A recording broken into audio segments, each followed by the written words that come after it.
Welcome back another new video. अभी हम लेकर आ गए हैं बीए सेकेंड ईयर के फर्स्ट पेपर जियोग्राफी के, जिसका आपका आने वाला एग्ज़ाम है।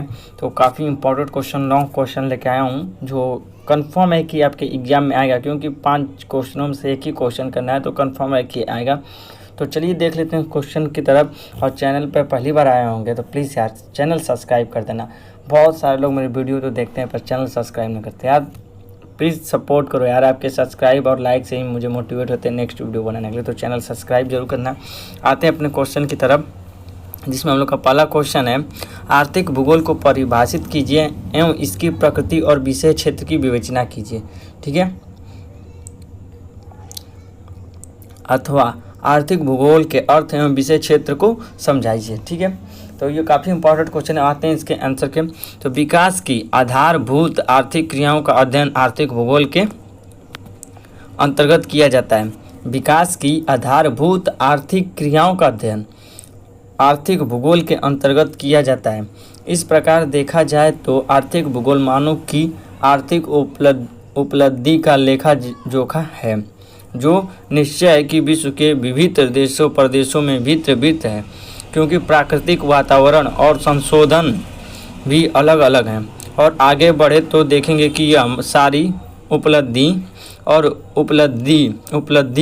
के स्तर पर पाई जाने वाली विविधता आर्थिक भूगोल के अध्ययन की मुख्य विषय वस्तु है।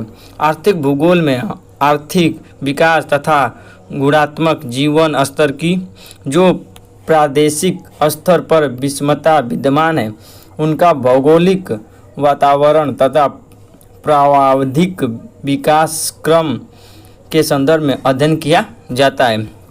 दूसरे शब्दों में भूगोल पृथ्वी के धरातल पर क्षेत्रीय विविधताओं का अध्ययन है। भूतल पर आर्थिक क्रियाकलापों से तात्पर्य उन सभी मानवीय क्रियाओं से है जो वह मनुष्य उत्पादन, विनिमय तथा उपभोग के लिए संसार भर में करता है। कोई भी वस्तु धन के रूप में देता है अथवा वस्तुओं की अदला बदली करता है।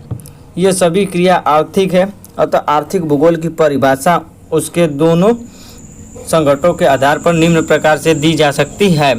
आर्थिक भूगोल संपत्ति के उत्पादन, विनिमय तथा उपभोग से मानवीय क्रियाओं द्वारा पृथ्वी के धरातल पर सृजित क्षेत्रीय विविधताओं का अध्ययन है। आर्थिक भूगोल की परिभाषाएं। ठीक है फ्रेंड, आर्थिक भूगोल की वो महत्वपूर्ण शाखा है जिससे भूपटल के विभिन्न क्षेत्रों में निवास करने वाले मानव के आर्थिक क्रियाकलापों की व्याख्या उसके वातावरण के संबंध को दृष्टिगत रखते हुए की जाती है। विभिन्न भूगोलवेताओं ने आर्थिक भूगोल को निम्न प्रकार से परिभाषित किया है। ठीक है, तो इसमें पहला है तो जिमरमैन ने, इनके अनुसार आर्थिक भूगोल मानव के वातावरण के संबंध में मानव के आर्थिक जीवन का अध्ययन करता है। ठीक है, दूसरा है R.I. मर्फी के अनुसार आर्थिक भूगोल मानव के जीविकोपार्जन के साधनों में एक स्थान से दूसरे स्थान पर मिलने वाली समानताओं तथा असमानताओं का अध्ययन करता है। तीसरा है रुडॉल्फ वेटजेंस। तो रुडॉल्फ वेटजेंस के अनुसार आर्थिक भूगोल विभिन्न प्रदेशों में पृथ्वी के संसाधनता तथा मनुष्य के आर्थिक क्रियाओं की अन्योन्य क्रिया का अध्ययन एवं तत्संबंधी सार्थक परिणामों के वितरण की व्याख्या करता है। तो फ्रेंड्स, ये क्वेश्चन समाप्त हो गया। आपको समझ में नहीं होगा तो इसलिए इस क्वेश्चन को मैं फिर से रिपीट करता हूँ। आप क्वेश्चन को ध्यान से सुनिएगा, बस ध्यान से सुनेंगे तो आपको याद हो सकता है, जिससे आप एग्जाम में काफ़ी लिख सकते हैं। तो फिर से मैं एक पढ़ता हूँ इसे। आर्थिक भूगोल के अर्थ एवं विषय क्षेत्र को समझाइए। ठीक है, क्वेश्चन है, विकास की आधारभूत आर्थिक क्रियाओं का अध्ययन आर्थिक भूगोल के अंतर्गत किया जाता है। इस प्रकार देखा जाए तो आर्थिक भूगोल मानव की आर्थिक उपलब्धि का लेखा जोखा है, जो निश्चय है कि विश्व के विभिन्न देशों प्रदेशों में भिन्न है, क्योंकि प्राकृतिक वातावरण और संशोधन भी अलग अलग है। और आगे बढ़े तो देखेंगे कि यह सारी उपलब्धि और उपलब्धि के स्तर पर पाई जाने वाली विविधता आर्थिक भूगोल के अध्ययन की मुख्य विषय वस्तु है।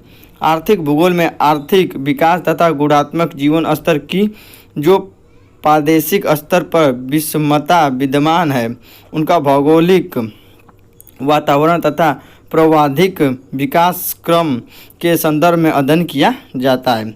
दूसरे शब्दों में भूगोल पृथ्वी के धरातल पर क्षेत्रीय विभिन्नताओं का अध्ययन है।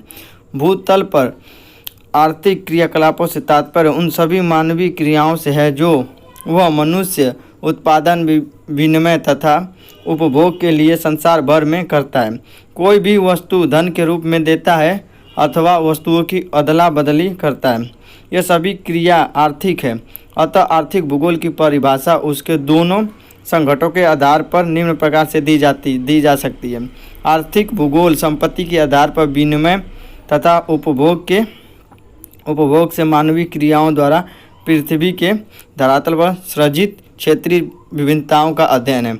आर्थिक भूगोल की परिभाषाएं। आर्थिक भूगोल की वो महत्वपूर्ण शाखा है जिसमें भूपटल के विविध क्षेत्रों में निवास करने वाले मानव के आर्थिक क्रियाकलापों की व्याख्या उसके वातावरण के संबंध को दृष्टिगत करते हुए की जाती है।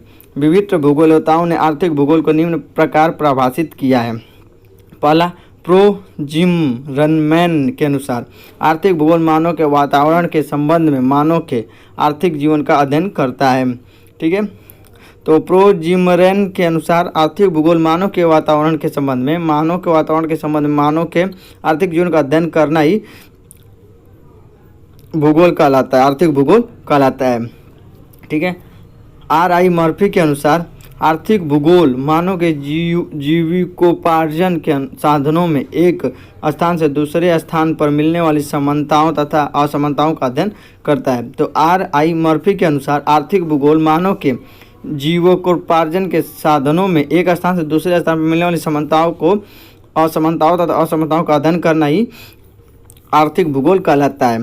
फिर है तीसरा, रूडॉल्फ वेटजेंस के अनुसार आर्थिक भूगोल विभिन्न प्रदेशों में पृथ्वी की संसाधनता तथा मनुष्य के आर्थिक क्रियाओं की अयोन्य क्रिया का अध्ययन एवं तत्संबंधी आर्थिक सार्थक परिणामों के वितरण की व्याख्या करता है। तो फ्रेंड्स, यहाँ पे आपका ये क्वेश्चन समाप्त हो गया। इस क्वेश्चन में एक ही क्वेश्चन है, आप चैनल को सब्सक्राइब कर लीजिए और बेल आइकन को प्रेस कर दीजिए हालांकि जिससे आने वाले नए वीडियो को आपको नोटिफिकेशन तुरंत मिल जाए और वीडियो को आप देख सकें। तो फ्रेंड्स, चैनल को सब्सक्राइब जरूर करिएगा। फिर मिलेंगे नेक्स्ट वीडियो में, तब तक के लिए जय हिंद।